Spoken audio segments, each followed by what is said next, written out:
बड़ी खबर का धर्मेंद्र प्रधान के घर चल रही हरियाणा बीजेपी की बैठक में मुख्यमंत्री नायब सिंह सैनी, बिप्लब देब मौजूद हैं। सतीश पुनिया, प्रदेश अध्यक्ष मोहनलाल बडोली बैठक में मौजूद हैं। और कल भी हमने देखा कि किस तरीके से बीजेपी सीईसी की बैठक हुई थी और बैठक में तमाम अहम नामों की जो सामने आने की बात थी उस पर भी पार्टी ने चर्चा की। आरती राव को साथ ही साथ कुलदीप बिश्नोई की बेटी जो है भव्य बिश्नोई, उनको लेकर भी क्या कुछ टिकट को लेकर रणनीति बनाई गई है पार्टी के द्वारा, ये भी सवाल है, क्योंकि तमाम संभावित नाम जो हैं वो सामने आए हैं। मुख्यमंत्री नायब सिंह सैनी मौजूद हैं। हालांकि लाडवा से संभावना जताई जा रही है कि उनको चुनाव लड़वाया जा सकता है पार्टी के द्वारा। अब एंटी इनकम्बेंसी को कम करने के लिए क्या कोई बीच का रास्ता निकाला है, किस तरह की रणनीति पार्टी के अंदर देखने को मिलेगी, ये सवाल है। महिलाओं को साधने के लिए, किसानों की नाराजगी को दूर करने के लिए और युवाओं को साधने के लिए तमाम तौर पर हरियाणा में बीजेपी के सामने चुनौती है। हमारे सहयोगी ललित कांडपाल हमारे साथ हैं, ज्यादा जानकारी के लिए सीधे उनका रुख करेंगे। ललित, बैठक चल रही है धर्मेंद्र प्रधान के घर पर और सतीश पुनिया, प्रदेश अध्यक्ष मोहनलाल बडोली बैठक में मौजूद है। क्या कुछ अपडेट है आवाज पर? यह बैठक है हरियाणा बीजेपी की, क्या कुछ उम्मीद जताई जाए, क्योंकि तमाम संभावित नाम तो आ रहे हैं। अब मोहर पार्टी किस पर लगाएगी, किसको जिताऊ माना जाएगा, यह भी कयास, फिलहाल कयास ही है। ये धर्मेंद्र प्रधान जो चुनाव प्रभारी हैं, केंद्रीय चुनाव प्रभारी, उनके आवास पर इस वक्त बैठक चल रही है। उनके बैठक में जो है सभी बड़े नेता मौजूद हैं। मुख्यमंत्री नायब सिंह सैनी, मोहनलाल बडोली, सुरेंद्र सिंह नागर, बिप्लब देब और सभी बड़े नाम, जो कि फणेंद्र नाथ राव भी हैं, फडणवीस भी हैं, और साथ में अगर देखा जाए तो कई सारे और भी नेता यहाँ पर मौजूद हैं। और जैसा कि आज सुबह मोहनलाल बडोली ने कहा था कि जो सीटें तकरीबन 50 से 55 कंफर्म हो चुकी हैं, वो उन पर चर्चा नहीं होगी। हालांकि उन्होंने नंबर नहीं बोला था, उन्होंने कहा था जितनी सीटें चर्चा हो चुकी है उन पर चर्चा नहीं होगी, लेकिन जिन पर चर्चा होनी है बाकी उन पर जो चर्चा है वो छोटी डोली, जिसे कोर कमेटी कहा जाता है, दरअसल कोर कमेटी जो है वो चर्चा करेगी और वो ही चर्चा अभी चल रही है। और मुझे लगता है कि भारतीय जनता पार्टी अपनी इस बैठक में और इससे पहले जो मनोहर लाल खट्टर के घर पर बैठक हुई थी, उसमें जो है इस बैठक को सुलझा लेगी, इस मसले को पूरी तरह सुलझा लेगी। और उम्मीद की जा रही है कि 55 के बाद जो है ये नंबर बढ़ता हुआ जो है और आगे बढ़ जाएगा और फिर जो कुछ लोगों के नाम रहेंगे उसको देखा जाएगा कि बाद में कैसे सुलझाया जा सकता है। ये स्थिति है। जी ललित, ये बैठक कुछ उम्मीद है कब तक चलेगी और कब तक थोड़ी तस्वीर साफ हो गई कि आखिर वो कौन से शूरवीर होंगे जो पार्टी को आगे तक पहुंचाएंगे? फाइनलाइज मोहर की अगर बात करें तो फाइनलाइज मोहर का अभी कितना इंतजार और करना होगा? देखिए, उम्मीद तो की जा रही है कि पहली सूची जो है वो कल तक सामने आ सकती है, लेकिन अगर देखा जाए तो जो बाकी सूची है उसको लेकर जो है अभी संशय बना हुआ है। खुद आज मोहनलाल बडोली ने काफी अहम जानकारी दी।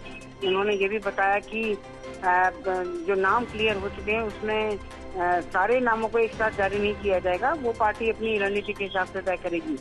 और पहली सूची जो है उन्होंने कहा कि उम्मीद कर सकते हैं कि जल्दी ही 1-2 दिनों में जो है जारी हो जाएगी। तो माना यह जा रहा है कि तकरीबन 2 दर्जन से ज्यादा नाम, यानी कि लगभग 30 नाम जो है पहली सूची में जारी हो सकते हैं। और अगर ऐसा हुआ तो फिर ये मानकर चलिए कि ये वो चेहरे होंगे जिनके नाम पर किसी तरह का विवाद नहीं है। ललित, क्या ये माना जाए कि पार्टी हर वर्ग को, हर क्षेत्र को साधने की कोशिश करेगी, चाहे महिलाओं हो, किसान हो या फिर पहलवान हो? ये तमाम तौर पर हमने विरोध भी देखे थे। इस बार क्या एक सटीक कॉम्बिनेशन निकलकर सामने आएगा? जब सूची जारी होगी तो उसमें हर वर्ग को साधने की कोशिश की जाएगी, क्योंकि बीजेपी लगातार इस चीज को लेकर एक्टिव है और तीसरी बार सत्ता में आने को बरकरार है। और एंटी इनकम्बेंसी तो पार्टी के लिए एक बड़ी चुनौती है ही। क्या कैंडिडेट फाइनलाइज होने के बाद वो एंटी इनकम्बेंसी इस तरीके से कम की जा सकेगी? यह कदम होगा कि फाइनलाइज होने के बाद उन नामों को चुना जाए जिससे कि एंटी इनकम्बेंसी काफी हद तक कम हो, क्योंकि एक बड़ी चुनौती पार्टी के लिए वही है।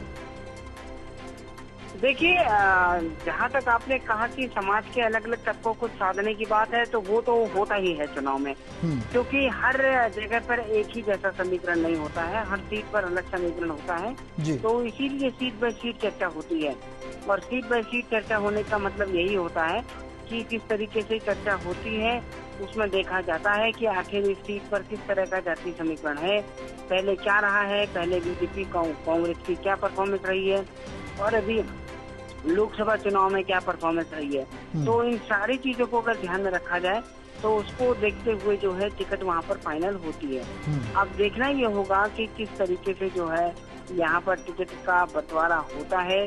जो सीटें बाकी रह गई हैं, जैसा कि कल कुछ नेताओं ने कहा कि 55 सीटें लगभग फाइनल हो चुकी हैं, तो उसके बाद बची हैं अपनी तकरीबन 35 सीटें।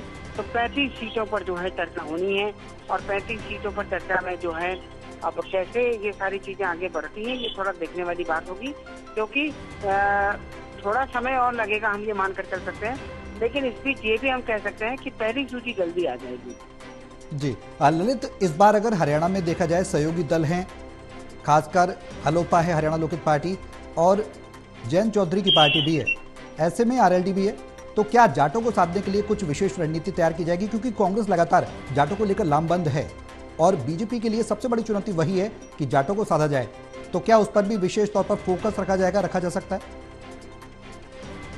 देखिए, जाट तो हरियाणा की राजनीति में एक अहम भूमिका निभाते हैं, तो जिन सीटों पर जाट बहुल इलाके हैं वहाँ पर जाट का ध्यान रखा जाएगा, और ये पार्टी पहले भी देखती रही है। हालांकि बीजेपी जो है वो 36 बिरादरी की बात जरूर करती है, लेकिन ये बात इससे कोई छुपी नहीं है कि जिन सीटों पर जाट होते हैं ज्यादा, वहाँ पर जाट को दावेदार बनाया जाता है, और जहाँ पर नॉन जाट की जरूरत होती है तो वहाँ नॉन जाट को उतारा जाता है। तो ये सारे समीकरण अगर देखे जाएं तो उसमें सबसे इम्पोर्टेंट ये है कि अब इस बार किस तरह से फील्ड होगा, क्योंकि बीजेपी की सूची पहले आने की उम्मीद है, और उसके बाद जो है कांग्रेस पार्टी की सूची आएगी। तो बीजेपी की सूची जैसी आएगी, उसे देखते हुए ही कांग्रेस पार्टी अपने उम्मीदवारों का चयन करेगी। बिल्कुल, बने रहे आप ललित हमारे साथ। सवाल ये है कि धर्मेंद्र प्रधान के आवास पर जो बैठक हो रही है उसमें क्या कुछ निकल कर सामने आएगा, किस तरह की पार्टी की रणनीति होगी, अब से कुछ समय बाद तस्वीर साफ हो जाएगी।